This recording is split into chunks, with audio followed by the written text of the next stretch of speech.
Hello everyone and welcome to clarity in physics. So यार, आज की इस वीडियो में हम बात करेंगे वेलोसिटी टाइम ग्राफ की। इससे पहले वाली वीडियो में हमने बात करी थी पोजीशन टाइम ग्राफ की। इसको हमने अच्छे से एक्सप्लेन किया था, अच्छे से समझा था। अगर आपने ये वाली वीडियो नहीं देखी है तो इस वीडियो की डिस्क्रिप्शन में लिंक है इस वीडियो का, उसको इस वीडियो के बाद देखना। अभी देखो वेलोसिटी टाइम ग्राफ। तो देखो, the graph is plotted by taking time T along x axis. Along x axis के अलॉन्ग हम क्या लेंगे? टाइम टी लेंगे, और वाई एक्सिस के अलॉन्ग क्या लेंगे? Velocity. Position time velocity time graph बनाने के लिए अब देखो, मानो कि एक कोई पार्टिकल है जिसकी पोजीशन ए है और वो यहाँ से यहाँ तक ट्रेवल कर रहा है, और इस पोजीशन को बोल दे रहे हैं बी पॉइंट तक। पॉइंट ए से लेके पॉइंट बी तक कोई पार्टिकल ट्रेवल कर रहा है। Let A B is the velocity time graph of any moving particle. A B किसी भी मूविंग पार्टिकल का एक हमने ग्राफ मान लिया। तो देखो इसका समय कितना है यहाँ पे?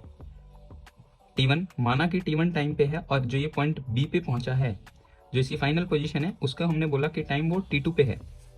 और जो यहाँ पे इसकी वेलोसिटी है वो हमने बोल दी V1 है, और जो इसकी फाइनल पोजीशन पे वेलोसिटी है वो हमने बोल दी V2। ठीक है, ए बी। अब मुझे ये बताओ कि देखो, यहाँ से लेके यहाँ तक ये ओरिजिन है, तो ओरिजिन से लेके यहाँ तक कितना डिस्टेंस है? T1। ओरिजिन से लेके यहाँ तक कितना डिस्टेंस है? ओरिजिन से लेके यहाँ तक T2। तो अगर मैं पूछूं यहाँ से लेके यहाँ तक का डिस्टेंस कितना हो जाएगा, इसमें से ये माइनस कर देंगे तो ये आ जाएगा। इसमें से अगर हम इतना माइनस कर देते हैं, इसमें से इतना माइनस कर देंगे तो ये आ जाएगा ना। तो ये कितना हो जाएगा? T2 minus T1। T2 minus T1 यानी कि ये T2 माइनस T1 यही है ना, ये दोनों बराबर है, जितना ये उतना ही है। यानी कि ये आ गया हमारे पास T2 माइनस T1 यहाँ से लेके यहाँ तक। माना कि हमने जो ये टाइम एक्सिस है हमारा, ये टाइम एक्सिस है, इससे थीटा डिग्री एंगल पर पार्टिकल मूव किया। ये हमने बोल दिया कि थीटा डिग्री इस एक्सिस से, टाइम एक्सिस से ये पार्टिकल मूव कर रहा है। मैं अगर अब पूछूं कि यहाँ से लेके यहाँ तक कितना है? V1। और यहाँ से लेके यहाँ तक यानी ये पूरा कितना है? V2। तो ये कितना हो जाएगा? V2 minus V1। सिमिलरली जैसे यहाँ पे हुआ था, तो यहाँ से लेके यहाँ तक का डिस्टेंस V2 माइनस V1 हो गया। अब देखो, एक्सेलरेशन का फॉर्मूला हमारे पास क्या होता है? Change in velocity upon change in time. यानी कि वेलोसिटी कितनी चेंज हो रही है? फाइनल माइनस इनिशियल, यानी V2 माइनस V1। और टाइम क्या हो जाएगा? Change in time T2 minus T1। मान लेते हैं ये इक्वेशन 1 है हमारी। फ्रॉम ट्राइंगल ABC इस पॉइंट को बोल देते हैं कि ये C पॉइंट है। अब देखो, इस ट्राइंगल के अंदर देखो, मुझे ये बताओ कि जो हमारे पास टेन थीटा होता है वो क्या होता है? क्या होता है टेन थीटा का फॉर्मूला? Perpendicular upon base. यानी कि परपेंडिकुलर हमारे पास क्या है? ये BC। इस एंगल ये थीटा है, तो इसके सामने वाली साइड परपेंडिकुलर BC, और बेस क्या हो जाएगा? ये AC। यानी कि हमारे पास जो टेन थीटा है वो क्या आ जाएगा? BC कितना है? V2 minus V1। और AC कितना है? T2 minus T1। T2 minus T1 इसको बोल देते हैं इक्वेशन नंबर 2। इसको बोल देते हैं बाय कंपेयरिंग इक्वेशन 1 एंड 2। इन दोनों को कंपेयर करो। देखो, एक्सेलरेशन जो है इसके बराबर है और टेन थीटा इसके बराबर है, और ये दोनों आपस में बराबर है, यानी कि ये दोनों भी आपस में बराबर होंगे। तो यहाँ से हमें ये पता चलता है कि जो हमारे पास टेन थीटा है, मतलब जो एक्सेलरेशन है वो टेन थीटा के बराबर है। एक्सेलरेशन जो हमारे पास ए है वो टेन थीटा के बराबर है। यानी कि it is clear that slope of tangent on velocity time graph, यानी कि वेलोसिटी टाइम ग्राफ पे अगर हम टेंजेंट, स्लोप ऑफ टेंजेंट निकालते हैं, यानी कि टेन थीटा निकालते हैं, तो वो क्या रिप्रेजेंट करता है? वो रिप्रेजेंट करता है acceleration of the particle A.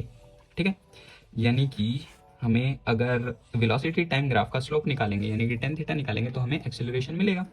अब देखो एक चीज और मैंने बोला कि ये हमारे पास ओरिजिन है O या 0। यहाँ पे मेरे पे टाइम एक्सिस है, इसके ऊपर वेलोसिटी है पॉजिटिव में और नेगेटिव में। वेलोसिटी वेक्टर क्वांटिटी है, तो पॉजिटिव नेगेटिव दोनों हो सकती है। तो ऊपर पॉजिटिव है, नीचे नेगेटिव है। अगर मैं बोल दूं वेलोसिटी टाइम ग्राफ मेरे पास ऐसा कुछ आ रहा है, इसको बोल देते हैं ये एरिया 1 देगा, ये एरिया 2 देगा, ये एरिया 3 देगा। एरिया 1 यानी कि ट्राइंगल, एरिया ऑफ ट्राइंगल, और ये एरिया ऑफ रेक्टेंगल। यानी कि the area covered between the velocity time graph, the area covered between the velocity time graph and time axis, velocity time graph and time axis gives the displacement and distance travelled by the body, तो ये क्या देगा हमें, displacement और distance. अगर हम VT graph का area निकालते हैं तो वो हमें डिस्प्लेसमेंट और डिस्टेंस देगा। ठीक है, तो इसका अगर मैं एरिया निकालूंगा तो मुझे क्या मिलेगा, एक तो मिलेगा मुझे डिस्टेंस और मुझे मिलेगा डिस्प्लेसमेंट। देखो टोटल डिस्टेंस कितना हो जाएगा, टोटल डिस्टेंस हो जाएगा A1 plus A2 plus A3। क्या यही होगा, नहीं, डिस्टेंस कभी भी घटता नहीं है, तो इसको बोल देंगे कि ये मॉडुलस में आएगा, यानी कि इसका एरिया प्लस इसका एरिया और प्लस इसका एरिया हमें डिस्टेंस देगा, लेकिन डिस्प्लेसमेंट वेक्टर क्वांटिटी है वो घटता भी है। तब उस केस में क्या होगा, A1 प्लस ये माइनस A2 हो जाएगा। नीचे आपका क्या करना है, ये टाइम एक्सिस है, इसके ऊपर वाले एरिया आप सारे पॉजिटिव लोगे और नीचे वाले नेगेटिव, तो यहाँ से हमें जो मिलेगा एरिया टोटल डिस्प्लेसमेंट, वो मतलब इन तीनों का एरिया निकाल देंगे तो हमें डिस्प्लेसमेंट मिल जाएगा, और डिस्टेंस के लिए हमें मॉडुलस लगाना पड़ेगा। Addition of modulus of different area S is equal to ये होगा मॉडुलस ऑफ VDT। देखो कैसे, वेलोसिटी होता है वो क्या होता है ds/dt, तो मैं अगर ds निकालूं तो हो जाएगा VDT, और अगर दोनों साइड इंटीग्रेट कर दूं तो इंटीग्रेशन ऑफ ds मुझे s देगा और ये देगा इंटीग्रेशन ऑफ VDT। और वेलोसिटी इस केस में क्या होगा, हम इसको मॉडुलस में लेंगे और यहाँ पे मॉडुलस में नहीं लेंगे, सिंपल। ठीक है, होप सो आपको समझ आया होगा। अब पढ़ते हैं इसके कुछ ग्राफ के ऊपर। देखो ये 5 ग्राफ है, इसको निपटाते हैं। देखो वेलोसिटी टाइम ग्राफ, यहाँ पे जो टाइम एक्सिस से मैंने बताया था इस वाले केस में कि टाइम एक्सिस से हम थीटा ले रहे हैं, इतना ऊपर पार्टिकल जा रहा है, तो ये बताओ टाइम एक्सिस से जो ये पार्टिकल यहाँ से मूव कर रहा है ये कितना एंगल बना रहा है, 0 डिग्री। तो अगर एंगल 0 डिग्री है, हम जानते हैं कि थीटा क्या होता है, टेन थीटा, जो हमने ए देखा, सॉरी एक्सेलरेशन देखा, टेन थीटा होता है अभी पीछे, तो थीटा कितना है 0, यानी कि टेन 0 कितना 0, यानी एक्सेलरेशन कितनी मिलेगी 0। ठीक है, और एक्सेलरेशन 0 तो वेलोसिटी क्या हो जाएगी, कांस्टेंट।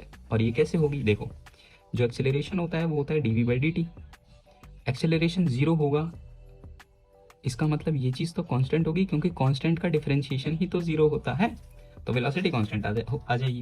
यहाँ से देखो that is line parallel to the time axis, line parallel to the time axis represent the that the particle is moving with a constant velocity. ये ग्राफ आपको रिप्रेजेंट करेगा कि जो हमारे पास पार्टिकल है वो कांस्टेंट वेलोसिटी के साथ मूव कर रहा है।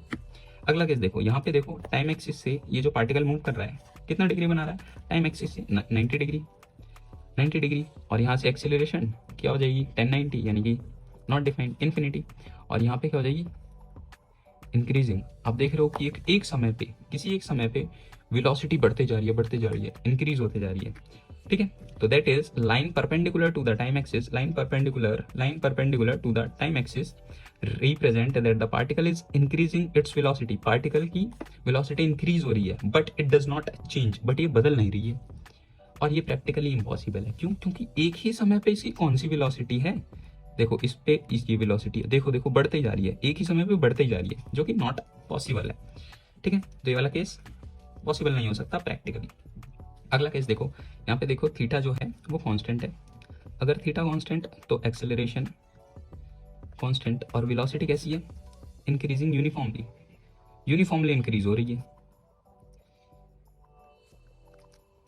ठीक है, यानी कि that is line with constant slope represent uniform acceleration of the particle. ठीक है, एक्सेलरेशन यहाँ पे यूनिफॉर्म या फिर कांस्टेंट होगा। अब देखो यहाँ पे थीटा कैसा है, एक्स एक्सिस के साथ थीटा देखते हैं, यहाँ पे देखो थीटा ये रहा, यहाँ पे थीटा ये रहा, यहाँ पे थीटा ये रहा, यहाँ पे थीटा ये रहा, और यहाँ पे थीटा ये रहा। देखो थीटा कम है, बड़ा बड़ा बड़ा और बड़ा हो गया, देखो थीटा यहाँ पे छोटा सा ये रहा, फिर बड़ा हुआ, एंगल बढ़ते जा रहे हैं, और यहाँ पे अप्रोचेस टू 90, ऐसे ऐसे बन रहा है 90, ये देखो यहाँ पे एक्यूट एंगल है और यहाँ पे 90 हो रहा है, यानी कि थीटा बढ़ रहा है, थीटा इंक्रीजिंग हो रहा है, सो एक्सेलरेशन भी इंक्रीज होगी।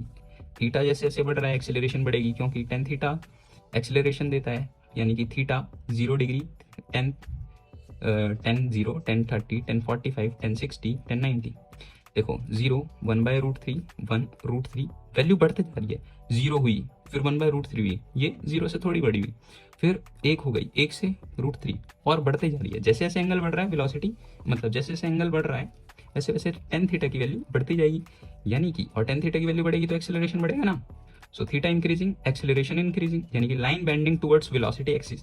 ये जो लाइन है ये बेंड हो रही है वेलोसिटी एक्सिस की तरफ, ये जा रही है सीधी और उसके बाद बेंड हो जाती है, किस तरफ, यूं गई और वेलोसिटी एक्सिस की तरफ बेंड हो गई। तो ये क्या रिप्रेजेंट करती है, increasing acceleration in the body, acceleration increase हुई। सेम यहाँ पे देखो ये थीटा है, ये थीटा है, और ये थीटा है, ये थीटा है, ये थीटा है। यहाँ पे देखो थीटा एकदम जीरो हो गया, यानी कि बड़ा था फिर घटते घटते घटते ऐसे में घट गया, यानी कि थीटा यहाँ पे क्या हो रहा है, डिक्रीज हो रहा है। सो एक्सेलरेशन भी डिक्रीज होगी। क्यों? क्योंकि जैसे जैसे एंगल कम हो रहा है वैसे वैसे वैल्यू भी कम हो रही है। यानी कि line bending towards the time axis, इस बार टाइम एक्सिस की तरफ मुड़ रही है ना। Line bending towards the time axis represent the decreasing acceleration in the body, यानी कि यहाँ पे एक्सेलरेशन है डिक्रीज हो रही है। ठीक है, होप सो आपको वीडियो समझ आएगी, आई होगी। सो आज की वीडियो में बस इतना ही, मिलते हैं नेक्स्ट वीडियो में, तब तक के लिए बाय बाय।